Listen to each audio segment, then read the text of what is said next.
नमस्कार, स्वागत है आप सभी का डीडी न्यूज के इस खास बुलेटिन एक्सप्रेस 100 में, जहां हम आपके लिए लेकर आते हैं राजनीति, मनोरंजन, देश दुनिया, खेल और व्यापार जगत की सभी बड़ी खबरों को एक्सप्रेस यानी फटाफट अंदाज में। मैं हूं गौरव श्रीवास्तव, तो देखिए खबरें तेज रफ्तार से।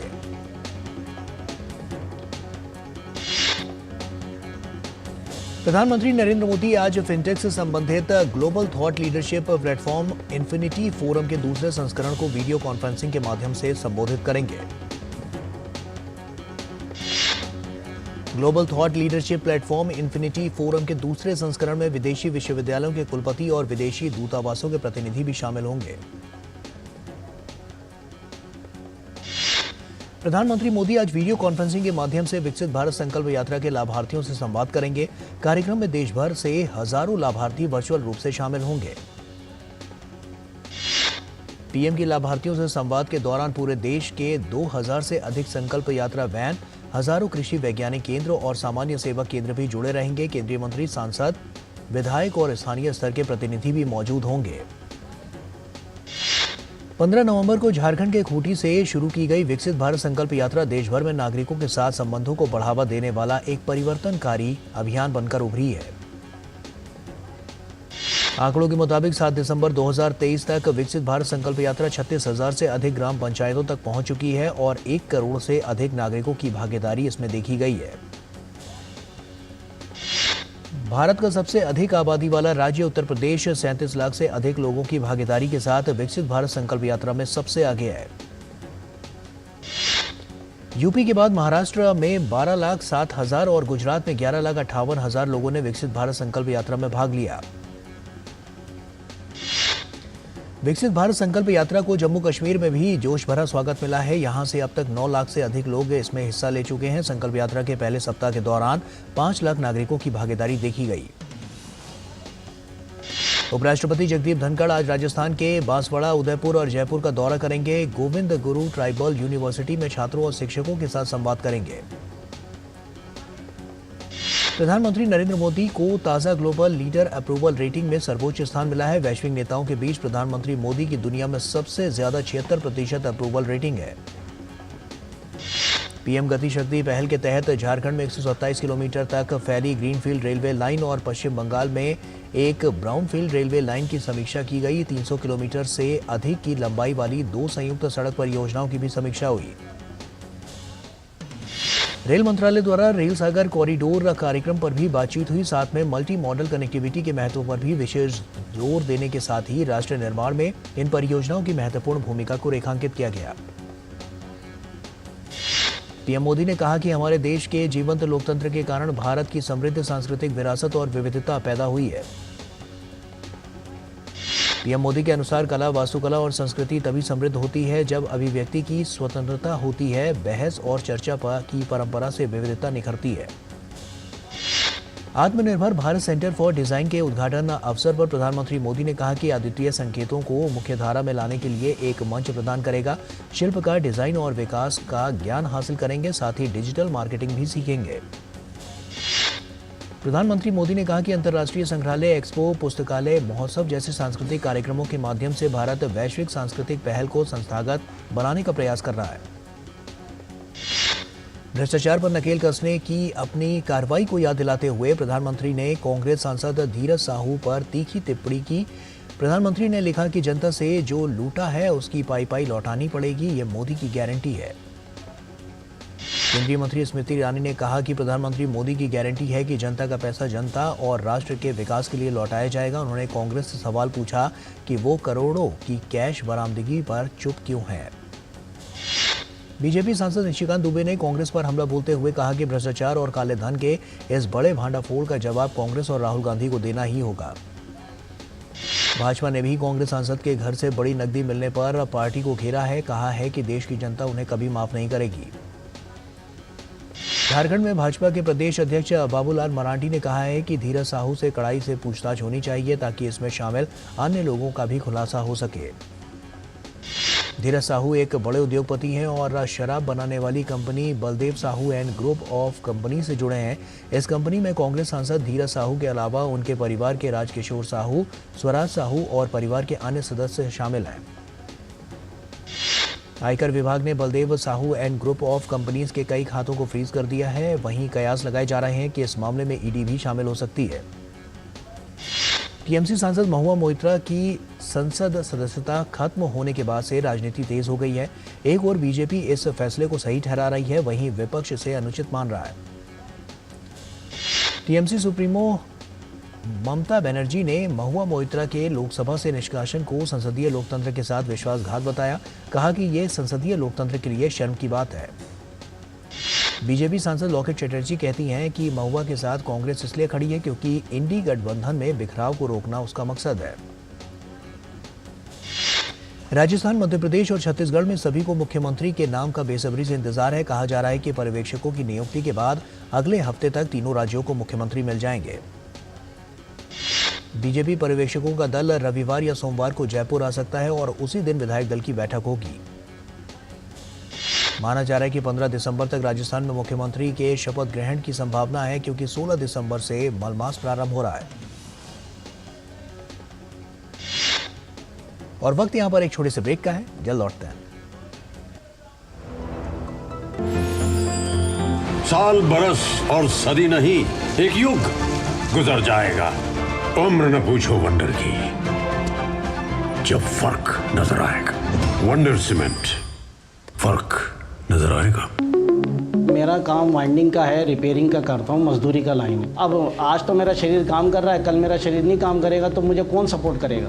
पेंशन नहीं है तो जीवन नहीं है। फिर ये ऐसा है जैसे शरीर के अंदर खून का होना, अगर खून नहीं है तो शरीर बेकार है। एनपीएस में जो मेरी आमदनी है उसमें मैं थोड़ा थोड़ा जमा कर लेता हूँ और मुझे पूरा यकीन भी है कि मेरा बुढ़ापा सही कटेगा पेंशन के थ्रू। अपने बेहतर कल को सुनिश्चित करने के लिए एनपीएस जरूरी है। मम्मी कॉलेज की क्रिकेट टीम में ना मेरा सिलेक्शन हो गया है। Very good. कॉलेज की टीम में तो आ गया, देश की टीम में रजिस्ट्रेशन कब करवा रहा है? वो कैसे? तुम वोटर बन के देश की टीम का हिस्सा बन सकते हो। देश का फॉर्म भरो, देश की टीम का हिस्सा बनो। वोट करना सिर्फ तुम्हारा अधिकार ही नहीं बल्कि तुम्हारा कर्तव्य भी है, समझे? जी हाँ, अगर आप भी 18 साल के हो रहे हैं तो आज ही वोटर हेल्पलाइन ऐप डाउनलोड करके वोटर लिस्ट में अपना नाम जुड़वाकर वोटर बने। और हाँ, एग्जिस्टिंग वोटर्स भी अपनी जानकारी वोटर लिस्ट में अपडेट करें, जिससे देश की टीम और मजबूत बने। वोटर लिस्ट में नाम मतलब देश के लिए वोट करने का अधिकार, यानी देश की टीम में रजिस्ट्रेशन। ब्रेक के बाद एक बार फिर से आप सभी का स्वागत है। आइए खबरों में आगे बढ़ते हैं। बीजेपी ने राजस्थान के लिए राजनाथ सिंह, विनोद तावड़े और सरोज पांडे को पर्यवेक्षक बनाया है, जो जयपुर आकर विधायक दल की बैठक में सीएम पद पर राय लेंगे और फिर दिल्ली आकर आलाकमान को जानकारी देंगे। छत्तीसगढ़ में आज बीजेपी के तीनों ऑब्जर्वर अर्जुन मुंडा, सर्वानंद सोनोवाल और दुष्यंत कुमार गौतम रायपुर पहुंच सकते हैं। कल विधायक दल की बैठक के बाद सीएम का ऐलान किया जा सकता है। पर्यवेक्षकों की नियुक्ति के साथ ही चर्चा है कि छत्तीसगढ़ का भावी सीएम आदिवासी नहीं बल्कि सामान्य या ओबीसी वर्ग से हो सकता है। इसी के साथ आदिवासी सीएम की दावेदारी खत्म मानी जा रही है। आरजेडी प्रमुख लालू प्रसाद यादव और बिहार के उप मुख्यमंत्री तेजस्वी यादव ने अपने परिवार के सदस्यों के साथ तिरुपति बालाजी मंदिर में पूजा की। तेजस्वी ने कहा कि उन्होंने सबके जीवन में खुशियों और तरक्की के लिए प्रार्थना की है। हिमाचल के मुख्यमंत्री सुखविंदर सिंह सुक्खू ने कहा है कि मंत्रिमंडल विस्तार जल्द ही इसी साल होगा। उनकी सरकार ने 10 गारंटी में से 3 को पूरा कर दिया है और बचे हुए वादे को इन 5 सालों में पूरा करेंगे। तेलंगाना के पूर्व मुख्यमंत्री के चंद्रशेखर राव की रिकवरी में 6 से 8 सप्ताह लगेंगे। उनके कूल्हे में फ्रैक्चर हो गया है और डॉक्टरों ने कहा है कि जल्द ही रिप्लेसमेंट सर्जरी होगी। केंद्रीय प्रदूषण नियंत्रण बोर्ड के अनुसार दिल्ली में वायु गुणवत्ता बहुत खराब श्रेणी में है। ये वीडियो अक्षरधाम और NH24 से है। उत्तर प्रदेश के हापुड़ में ब्रिजघाट पर साइबेरियाई प्रवासी पक्षियों का आना शुरू हो गया है। साइबेरियन पक्षी हर साल ठंड के सीजन में करीब 4 महीने ब्रिजघाट गंगा में प्रवास करते हैं। मौसम विभाग ने रविवार तक दक्षिण प्रायद्वीप में 1-2 स्थानों पर तेज वर्षा होने की संभावना व्यक्त की है। फिलहाल तमिलनाडु के कई इलाकों में इस वक्त बारिश हो रही है। अगले 4 से 5 दिनों के दौरान केरल, तमिलनाडु, पुडुचेरी और कराईकल तथा लक्षद्वीप में अलग अलग स्थानों में हल्की से मध्यम वर्षा होने और कहीं कहीं गरज के साथ आंधी की संभावना व्यक्त की गई है।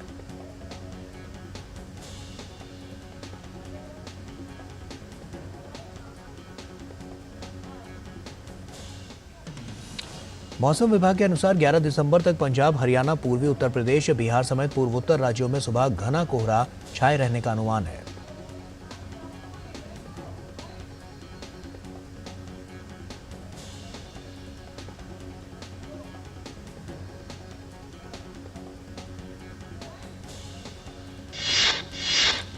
आने वाले दिनों में पहाड़ी इलाकों में बर्फबारी और बढ़ सकती है, जिससे मैदानी इलाकों में भी ठंड बढ़ेगी। 2 से 4 डिग्री सेल्सियस की गिरावट की भी संभावना व्यक्त की गई है।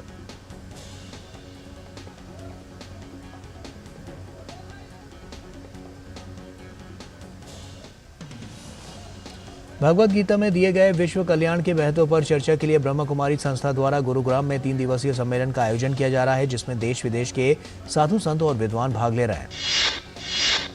उत्तराखंड में वैश्विक निवेशक सम्मेलन का आज दूसरा और आखिरी दिन है। डेस्टिनेशन उत्तराखंड की रूपरेखा वाइब्रेंट गुजरात मॉडल के आधार पर तैयार की गई है।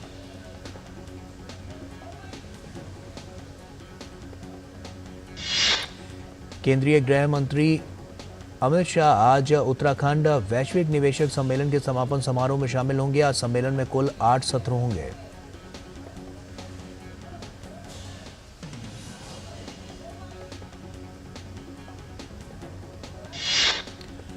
उत्तराखंड के मुख्यमंत्री पुष्कर सिंह धामी ने राज्य की सुरक्षा पर जोर देते हुए कहा है कि उत्तराखंड देश में सबसे सुरक्षित और प्रमुख निवेश स्थलों में से एक है।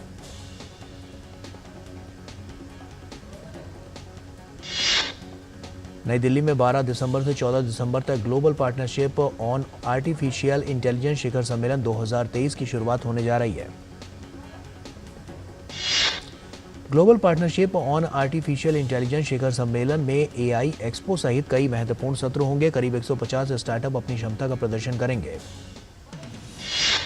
प्रधानमंत्री नरेंद्र मोदी ने आर्टिफिशियल इंटेलिजेंस पर होने वाले शिखर सम्मेलन के लिए लोगों को आमंत्रित किया है।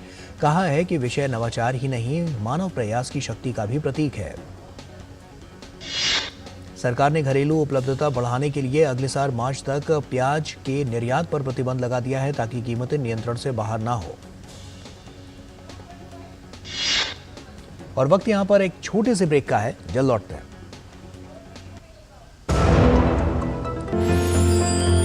साल, बरस और सदी नहीं, एक युग गुजर जाएगा। उम्र न पूछो वंडर की, जब फर्क नजर आएगा। वंडर सीमेंट, फर्क नजर आएगा। ब्रेक के बाद एक बार फिर से आप सभी का स्वागत है। आइए खबरों में आगे बढ़ते हैं।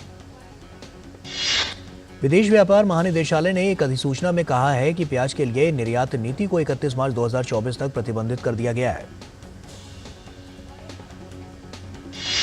रक्षा मंत्रालय ने डिजिटल कोस्ट गार्ड परियोजना के लिए टेलीकॉम कंसल्टेंट्स इंडिया लिमिटेड के साथ 588 करोड़ रुपए से ज्यादा का एमओयू पर हस्ताक्षर किया है। यात्री और वाणिज्यिक वाहनों सहित इलेक्ट्रिक वाहन की कुल खुदरा बिक्री नवंबर में 25.5% बढ़ गई है। एप्पल ने भारतीय मार्केट को उम्मीदें दी हैं। भारत में प्रति वर्ष 50 मिलियन से अधिक आईफोन बनाने का लक्ष्य। अपने उत्पादन की श्रृंखला को एप्पल चीन के बाहर ले जाएगा। वित्त मंत्रालय के अनुसार 2023 से 24 श्रृंखला 3 इस महीने 18 से 22 दिसंबर को खुलेगी। श्रृंखला 4 के लिए 12 से 16 फरवरी की तारीख तय है। केंद्रीय मंत्रिमंडल ने जूट वर्ष 2023 से 24 के लिए अनिवार्य पैकेजिंग मानदंडों को मंजूरी दी है। इसके तहत 100% खाद्यान्न और 20% चीनी की जूट की थैलियों में पैकिंग करना अनिवार्य होगा। जूट मिलों और सहायक इकाइयों में काम करने वाले 4 लाख श्रमिकों को राहत मिलने के साथ ही लगभग 40 लाख किसान परिवारों को समर्थन मिलेगा। मैक्स हेल्थ केयर 940 करोड़ रुपए की डील में स्टारलेट मेडिकल सेंटर का अधिग्रहण करेगी। कंपनी देश के टियर 1 और टियर 2 शहरों में प्रवेश करने की रणनीति पर काम करेगी। निफ्टी में लगातार छठे हफ्ते 3.46% की बढ़त दर्ज की गई है, जो जुलाई 2022 के बाद सबसे बड़ी बढ़त है। एलन मस्क द्वारा संचालित एक्स की सीईओ लिंडा याकरिनो ने कहा है कि दिसंबर में अब तक 10 मिलियन यानी 1 करोड़ से ज्यादा लोगों ने एक्स के लिए साइन अप किया है। विज्ञापन वापस लेने से नाराज एलन मस्क ने कहा है कि डिज्नी के सीईओ बॉब आइगर को तुरंत बर्खास्त कर देना चाहिए। एलन मस्क ने अपने मंच पर कथित यहूदी विरोधी साजिश का समर्थन किया था। विप्रो की मुख्य विकास अधिकारी स्टेफनी ट्रोटमैन के अपना पद से उन्होंने इस्तीफा दे दिया है। 3 साल पहले बनी थी कंपनी का हिस्सा विप्रो कर रहा है अपने शीर्ष प्रशासन में बदलाव। एप्पल ने भारतीय मार्केट को दी उम्मीदें। रिपोर्ट के अनुसार एप्पल का लक्ष्य भारत में प्रतिवर्ष 50 मिलियन से अधिक आईफोन बनाने का लक्ष्य चीन के बाहर ले जाएगा अपने उत्पादन की श्रृंखला को। यूक्रेन की संसद ने यूरोपीय संघ में शामिल होने की बातचीत शुरू करने के लिए 3 आवश्यक विधेयकों को मंजूरी दे दी है। राष्ट्रपति व्लादिमीर ज़ेलेंस्की ने सभी 3 विधेयकों पर हस्ताक्षर कर दिए हैं। राष्ट्रपति व्लादिमीर ज़ेलेंस्की ने यूरोपीय संघ में शामिल होने के लिए यूक्रेन के आवेदन में एक महत्वपूर्ण कदम बताया है और इन विधेयकों में राष्ट्रीय अल्पसंख्यकों के अधिकारों पर एक विधेयक भी शामिल है। अगले हफ्ते होने वाले यूरोपीय संघ के शिखर सम्मेलन में इस बात पर विचार किया जाना है कि यूक्रेन और मोल्दोवा के साथ सदस्यता पर बातचीत शुरू की जाए या नहीं। हंगरी यूक्रेन और यूरोपीय संघ में शामिल करने का विरोध करता नजर आ रहा है। संयुक्त राष्ट्र सुरक्षा परिषद में इजराइल हमास संघर्ष से जुड़े एक प्रस्ताव को अमेरिका ने वीटो कर दिया है। यूए के प्रस्ताव में इजराइल और हमास के बीच तत्काल मानवीय संघर्ष विराम की बात कही गई थी। ब्रिटेन इस मतदान में अनुपस्थित रहा। संयुक्त राष्ट्र में ब्रिटेन की राजदूत बारबरा वुडवर्ड ने कहा है कि उनका देश इसलिए अनुपस्थित रहा क्योंकि प्रस्ताव में हमास की निंदा नहीं की गई थी। अमेरिका और इजराइल दोनों ही इस संघर्ष विराम का विरोध करते नजर आ रहे हैं क्योंकि उनका मानना है कि इस प्रस्ताव से केवल हमास को ही फायदा होगा। अमेरिकी राष्ट्रपति जो बाइडेन ने पहली हाई स्पीड रेल परियोजना की घोषणा की है। यह high speed rail Las Vegas और लॉस एंजलिस के बीच चलेगी। हाई स्पीड रेल परियोजनाओं के लिए बाइडेन ने $3 बिलियन के निवेश का अनावरण किया है और ये रेल लाइन कैलिफोर्निया से होकर गुजरेगी। राष्ट्रपति जो बाइडेन ने 10 नई यात्री रेल परियोजनाओं के लिए $8.2 अरब की फंडिंग की भी घोषणा की है। रूस के राष्ट्रपति व्लादिमीर पुतिन ने घोषणा की है कि वो 2024 में राष्ट्रपति चुनाव लड़ेंगे। पुतिन ने ये घोषणा क्रेमलिन में एक समारोह के दौरान की। महिला क्रिकेट में भारत और इंग्लैंड के बीच 3 मैच की T20 सीरीज का दूसरा मुकाबला आज शाम मुंबई के वानखेड़े स्टेडियम में भारतीय टीम के सामने सीरीज बचाने की चुनौती। अंडर 19 क्रिकेट एशिया कप में भारतीय टीम ने जीत के साथ अपने अभियान की शुरुआत की। भारतीय टीम ने अफगानिस्तान को 7 विकेट से हराया। जिम्बाब्वे और आयरलैंड के बीच हरारे स्पोर्ट्स क्लब में 3 मैचों की T20 सीरीज के पहले मुकाबले को जिम्बाब्वे ने आखिरी गेंद पर रोमांचक अंदाज में सिर्फ 1 विकेट से जीत लिया। इस जीत के साथ ही जिम्बाब्वे की टीम T20 सीरीज में 1-0 से आगे हो गई है। इंग्लैंड और वेस्टइंडीज के बीच 3 मैच की वनडे सीरीज का तीसरा मुकाबला आज। सीरीज फिलहाल 1-1 की बराबरी पर है। ऐसे में दोनों टीमों की कोशिश तीसरे मुकाबले को जीत कर सीरीज अपने नाम करने पर होगी। भारत के तेज गेंदबाज मोहम्मद शमी को ट्रेविस हेड और ग्लेन मैक्सवेल के साथ नवंबर महीने के लिए ICC men's player of the month award के लिए शॉर्टलिस्ट किया गया है। लंबे समय से स्टीवन स्मिथ के मैनेजर वेरेन क्रेग ने पुष्टि की है कि स्मिथ अपने साथी डेविड वार्नर की तरह टेस्ट क्रिकेट से जल्द ही संन्यास नहीं लेंगे। ऑस्ट्रेलिया के दिग्गज ओपनर डेविड वार्नर ने अपने साथी खिलाड़ी मिचेल जॉनसन के उस कॉलम पर अपनी प्रतिक्रिया दी है जिसमें मिचेल जॉनसन ने उनकी आलोचना की थी। वार्नर ने कहा है कि उन्हें जॉनसन की आलोचना से कोई फर्क नहीं पड़ता। और वक्त यहां पर एक और छोटे से ब्रेक का है, जल्द लौटते हैं। साल बरस और सदी नहीं, एक युग गुजर जाएगा। उम्र न पूछो वंडर की, जब फर्क नजर आएगा। वंडर सीमेंट, फर्क नजर आएगा। ब्रेक के बाद एक बार फिर से आप सभी का स्वागत। आइए खबरों में आगे बढ़ते हैं। मलेशिया में खेले जा रहे पुरुषों के जूनियर हॉकी विश्व कप में आज भारत का सामना कनाडा से। नॉकआउट में पहुंचने के लिए कनाडा को हराना होगा बड़े अंतर से। महिलाओं के जूनियर हॉकी विश्व कप में नॉर्वे 12वें स्थान के क्लासिफिकेशन मैच में कोरिया को 3-1 से हराया। वेलेंसिया में होने वाले 5 देशों के टूर्नामेंट के लिए भारतीय महिला हॉकी टीम के 22 सदस्यीय दल की हुई घोषणा। सविता पुनिया की अगुवाई में भारतीय टीम पेश करेगी चुनौती। रूसी एथलीटों को लेकर अंतर्राष्ट्रीय ओलंपिक समिति ने बड़ा फैसला लेते हुए कहा है कि जिन एथलीटों ने ओलंपिक के लिए क्वालिफाई किया है वो तटस्थ रहते हुए बिना झंडे के पेरिस ओलंपिक 2024 में भाग ले सकते हैं। ब्रिटेन की टेनिस खिलाड़ी एमा राडुकानु जनवरी के पहले सप्ताह में टेनिस टूर पर वापसी करेंगी। 2021 की यूएस ओपन चैंपियन राडुकानु अप्रैल के बाद से कोर्ट से दूर हैं। दोनों हाथ और बाएं टखने की सर्जरी कराने के बाद वे पूरी तरह से फिट नहीं हो सकी थी। निक किर्गियोस को अगले साल जनवरी में होने वाले साल के पहले ग्रैंड स्लैम ऑस्ट्रेलिया ओपन के मेन ड्रॉ में जगह नहीं मिली है। किर्गियोस लंबे समय से चोट के कारण कोर्ट से दूर हैं। फ्रांस के स्टार मिडफील्डर पॉल पोग्बा का इटालियन लीग सीरे आ में खेलना मुश्किल लग रहा है। पोग्बा पर डोपिंग के आरोप के चलते इटली के खेल अभियोजक द्वारा पोग्बा पर 4 साल का बैन लगाने की अपील की गई है। क्रिस्टियानो रोनाल्डो ने अपने 1200वें प्रोफेशनल मुकाबले में अपन क्लब अल नस्र को अल रियाद पर दिलाई 4-1 की बड़ी जीत। मुकाबले में किया गोल।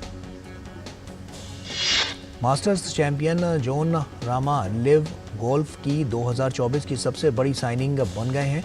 दुनिया के नंबर 3 गोल्फर ने पीजीए टूर को छोड़कर सऊदी अरब सर्किट के लिव गोल्फ में शामिल होने का फैसला किया। सनी देओल बॉर्डर 2 के लिए अभिनेता आयुष्मान खुराना के साथ जुड़ने के लिए तैयार हैं। जेपी दत्ता की बेटी निधि दत्ता द्वारा निर्देशित फिल्म की शूटिंग 2024 की पहली तिमाही में शुरू होने की उम्मीद है।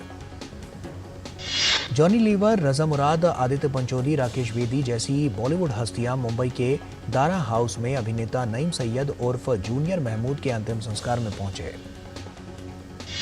राष्ट्रीय फिल्म पुरस्कार 2019 में सर्वश्रेष्ठ बाल फिल्म पुरस्कार जीतने वाली फिल्म कस्तूरी सिनेमाघरों में हुई रिलीज। विनोद कांबले हैं फिल्म के लेखक और निर्देशक। साउथ के अभिनेता यश की नई फिल्म टॉक्सिक का टाइटल टीजर रिलीज हो गया है और सोशल मीडिया प्लेटफॉर्म इंस्टाग्राम पर पोस्ट करके जारी किया गया है टाइटल टीजर। हिना खान अभिनीत film country of blind film को एकेडमी पुरस्कारों के लिए नामांकन की दौड़ में शामिल हुई है। अक्टूबर 2023 में पहले ही इसे ऑस्कर लाइब्रेरी का स्थायी हिस्सा बनाया गया। ऋतिक रोशन, अनिल कपूर और दीपिका पादुकोण अभिनीत फिल्म फाइटर का टीजर रिलीज हुआ। फिल्म को सिद्धार्थ आनंद ने निर्देशित किया है। अनुभवी बॉलीवुड अभिनेता धर्मेंद्र ने शुक्रवार को मुंबई के जुहू इलाके में अपने घर पर 88वां जन्मदिन मनाया। इन्हें हाल ही में रॉकी और रानी की प्रेम कहानी में देखा गया था। धर्मेंद्र ने अपने जन्मदिन को अपने फैंस के साथ मनाया और इस मौके पर उनके बड़े बेटे सनी देओल भी उनके साथ मौजूद रहे। एक्टर ने एक बड़ा केक काटा जिसमें उनकी तस्वीरें थीं। अनुपम खेर ने फिल्म निर्माता नीरज पांडे के लेखन की सराहना की है। कहा है कि सबसे अच्छी बात यह है कि वो जो भी कुछ लिखते हैं उसे अपने न्यूनतम दृष्टिकोण के साथ बिल्कुल वैसा ही दिखाया जाता है। अमिताभ बच्चन ने कौन बनेगा करोड़पति के सेट पर एक निजी किस्से को साझा करते हुए अपने पिता के मासिक वेतन का खुलासा किया। कहा कि कैसे उनके पास एक पेन खरीदने के लिए भी पैसे नहीं थे। एक्शन थ्रिलर फिल्म एनिमल में अपने परफॉर्मेंस के बाद मशहूर हुई एक्ट्रेस तृप्ति डिमरी ने 2 प्रोजेक्ट्स के साथ काम करते हुए दिल्ली में लगातार 48 घंटे तक शूटिंग की। और इसी के साथ एक्सप्रेस न्यूज में फिलहाल अभी के लिए इतना ही। हमें दीजिए इजाजत। नमस्कार।